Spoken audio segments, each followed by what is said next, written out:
Hello, hello! Welcome back to Loki's Librarian. If you are new here, welcome. I am your librarian, Katrina, and this is where I am reading through the enormous library of books that you see behind me, and then I give you a quick synopsis and tell you what I think about them. So if you like books, just aren't sure what to read next, hit that subscribe button, like and share my videos, and let me know what you think in the comments. My eyes are watering today. I'm getting over a cold, and my sinuses are still, on me, so...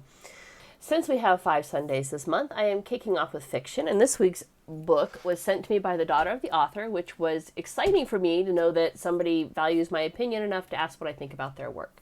So this week's book of the week is Consent by Ari H. Mendelson, and I truly hope I am not mispronouncing his name. Even though my kitchen is still in shambles, I am mixing up a Puppetmaster cocktail for this week, which I hope the reasoning for that will become clear. The Puppetmaster is 1 ounce of whiskey, a ½ ounce of coffee liqueur, and you top it off with hot coffee. So let's do this. Oh, my measurements are going to be a little eyeball-y since, again, my kitchen's a hot mess. I have a little plastic shot glass that I'll be using to measure out my ounces and all of that. We'll see how this goes. So, this book is right in line with horror, not in the Monster Hunter International type of obvious with vampires and werewolves, but in the yes, I can 100% believe this is possible and what the hell do we do about it type of horror. Even before getting into the book itself, Mendelson introduces us to the concept of consent, which, as he points out, is kind of bandied about a lot today in media in terms of informed consent, sexual consent, age of consent, but what is consent? Apparently, and this is included in the book as well, interest in the topic of consent actually peaked in the 18th century, like what it actually means to consent to something, right around the time the Founding Fathers were writing the Constitution. You know, consent of the governed. And that is what he means in this book. Although there's certainly multiple levels to the word consent as it applies in this book.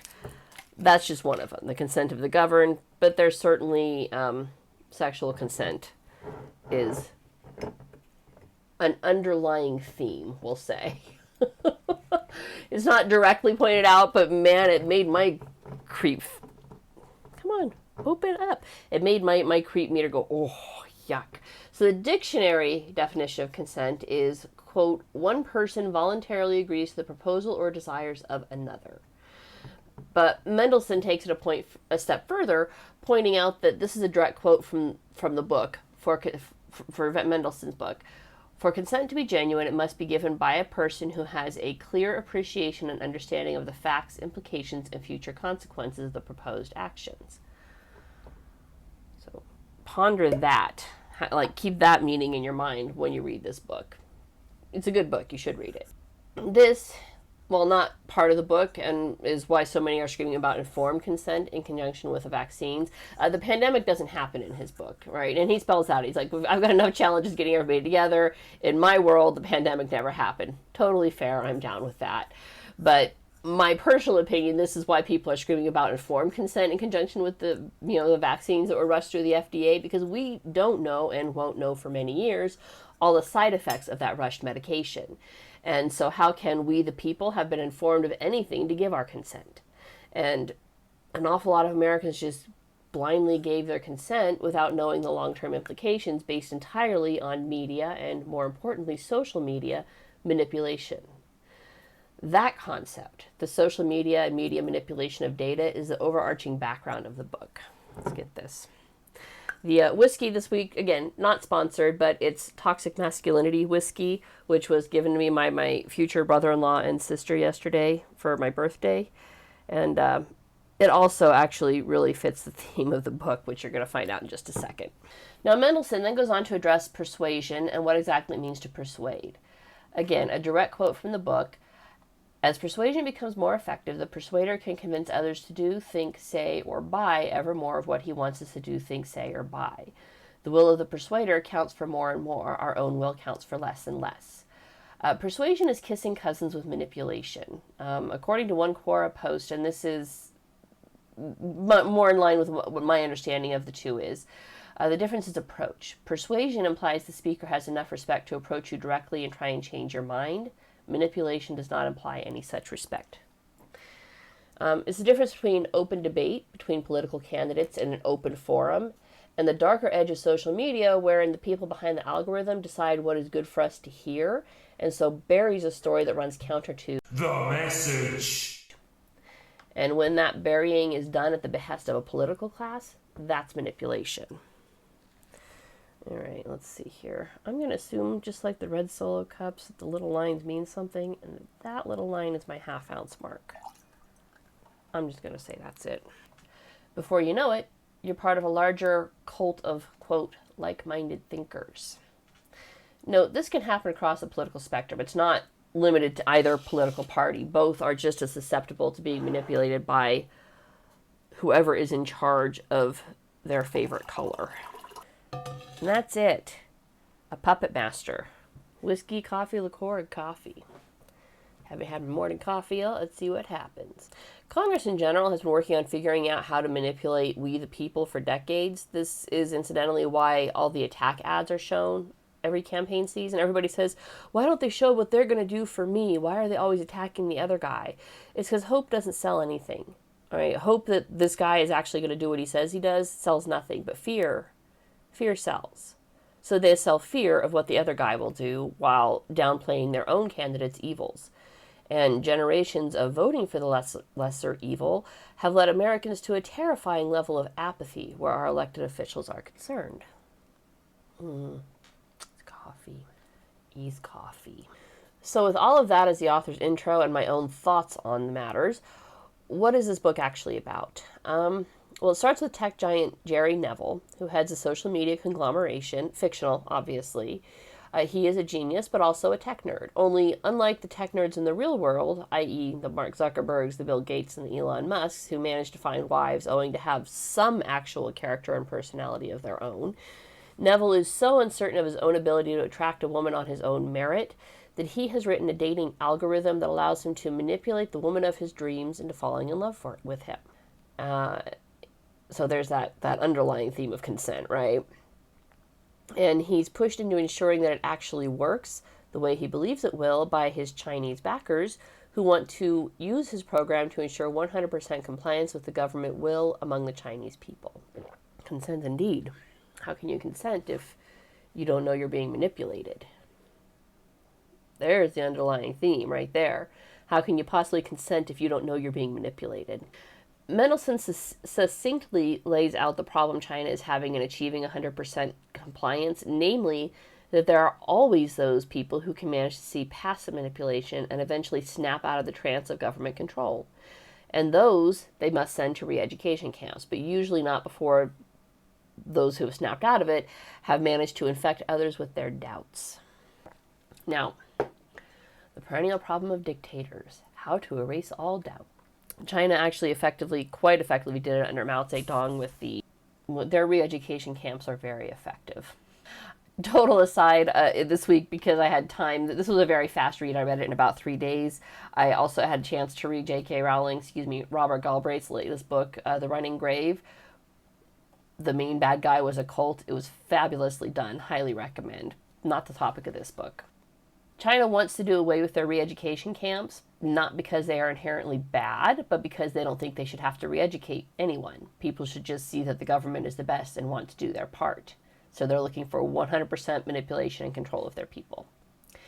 And in opposition to this plan, although they don't seem to know it yet, are several reporters, or mainly one reporter, and then he has his backup team, essentially. So Jonathan Hall is the main reporter. And he doesn't even seem to realize what pot he stepped in, at least not yet. As near as I can tell, he hasn't stepped in anything yet. I mean, he kind of has a hint, right? He seems to hint that there's manipulation going on with the social medias, but I don't think he knows the effect that it's being used. At least not yet. And he's just trying to do what reporters should do, which is to investigate a story and present the facts as they find them.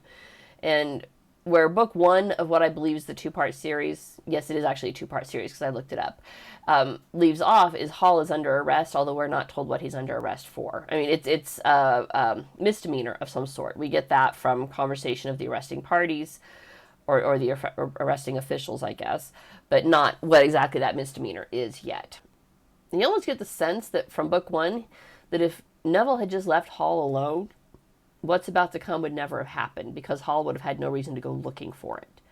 I mean, I could be wrong. I haven't read book 2 yet, but that's just kind of a sense I get. Like, Neville's so obsessed with being the guy in charge of everything that he puts his own neck on the chopping block. And I have a feeling Hall is going to swing an axe, and I really, really hope he does in book 2, but I haven't read book 2 yet to know for sure. So it could also end in a depressing denouement because social media is kind of here to stay. I don't see it going away anytime soon. Okay, that's all speculation. I don't know yet. And I'm not, like I said, I'm not even sure Neville's going down, other than he's obviously the bad guy, and in fiction, at least, the good guys still win. While Mendelson has obviously changed the names in the book of the organizations involved to avoid litigious dirtbags in the real world, I can see exactly which news stories he's pulling from as he weaves his narrative. At least I think I do. Some of them only hit the periphery of my radar because I actually do try to avoid social media, generally speaking. I like Instagram, I like the cat pictures, but that's me. But many I recognized as being Project Veritas. At least it was before James O'Keefe was ousted and formed O'Keefe Media Group. So I'm keen to see which news stories he's actually citing, which he promises to do in the final book of the series, along with other books that inspired his story. I really like this one. I'm eager to read book 2. I just can't squish it into my review schedule until next year at this point. It was fast-paced. I think I read it in about 3 days. It was entirely ominous because it was so believable. You could absolutely see this happening. It's horrifying, especially with release of the Twitter files last year, when we know just how much the social media algorithms were tailored to sell a specific story. And it's entirely believable that algorithms could be manipulated to elicit the sort of response that China is looking for, and which Neville achieved with his love interest. 100% believable. I could see it.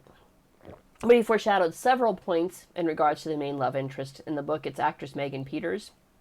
1, would Peters have ever been attracted to Neville without his algorithmic persuasion? Right? And how's he going to handle that? Because one would think no, because it's obviously so dirty-handed, like underhanded the way he did it, the way he wormed his way into her life. One would think no, but is it because of the manipulation itself? Is it because Neville is just such a bad guy? I mean, he's just so disgusting the way he did that.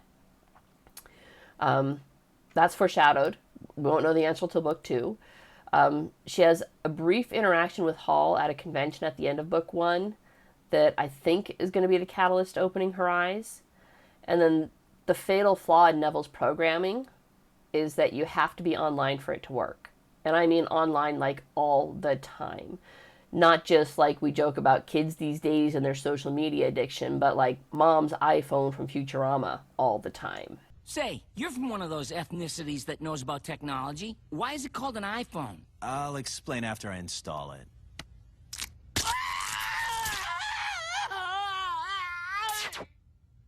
Neat. Now for the earpiece. Now, none of that foreshadowing, like I said, pans out in book 1, which means you have to read book 2 to see how it all ends. If I didn't know book 2 was already written and available, I'd be scared Mendelson was doing a George R.R. Martin and just leaving us on a cliffhanger for the better part of a decade. I mean, even after the TV series actually ended, Martin still hasn't written the final installment of A Song of Ice and Fire. Not to worry, though. There are only 2 books in Mendelson's Kingmaker series. I'm sure all questions are answered in book 2, which is called Due Process.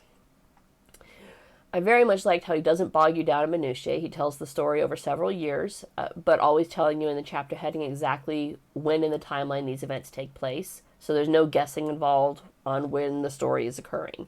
And the spacing makes more sense than having all of these happen over a really short span of time.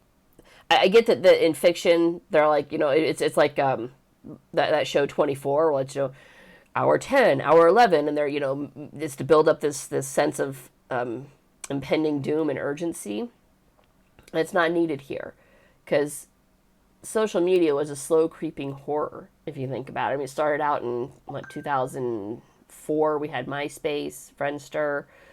2008 Facebook hit the scene, and we didn't realize just how pervasive this was going to become right away. It took time to build up to these juggernauts and for people to realize just how toxic and horrifying social media is. So it makes sense that the story develops over a period of time. And also relationships, even ones that occur as a direct result of manipulation. These occur over a period of time. The Disney trope of love at first sight, which is about the only thing I liked about the movie Frozen, was Ilsa saying, you can't possibly be in love with him, you just met him. I'm like, thank you. Thank you, Disney. I rarely agree. I absolutely hated that movie, but that was one good point out of it. So when the horror is long-lasting, when it's over several years, is the point of that long-winded ramble. Especially for Peters, given that she was manipulated into a relationship she might not otherwise have had an interest in. My biggest foreshadowing dread, though, I'm like, it's like hurting my heart. I'm going, oh man, don't do this. Hall's friend Kevin, his friend, and I don't want to say sidekick, but it's been his like tech guru who's helped him out with some of his postings, who worked very hard and is on the brink of enjoying the fruits of hard labor.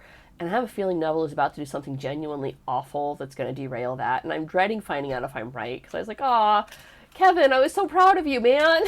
It's not going to end well for Kevin, I feel. I'm very sad about this. Now, as you know, that's all I'm going to say there. When I review fiction, I get very circumspect because I don't want to give away so much of the story that you don't feel you need to read the book yourself. I left out some of the very key players, namely, I'm going to mispronounce this, Mei Hua Chang, who is a Chinese spy. I'm reading that from the back of the book. I left her out of here. She's an important contributor, and I could see where she's important because I think that what's going to happen to Kevin, actually I know what's going to happen to Kevin as a direct result of her spying.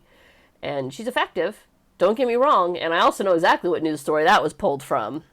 Exactly what news story that was pulled from.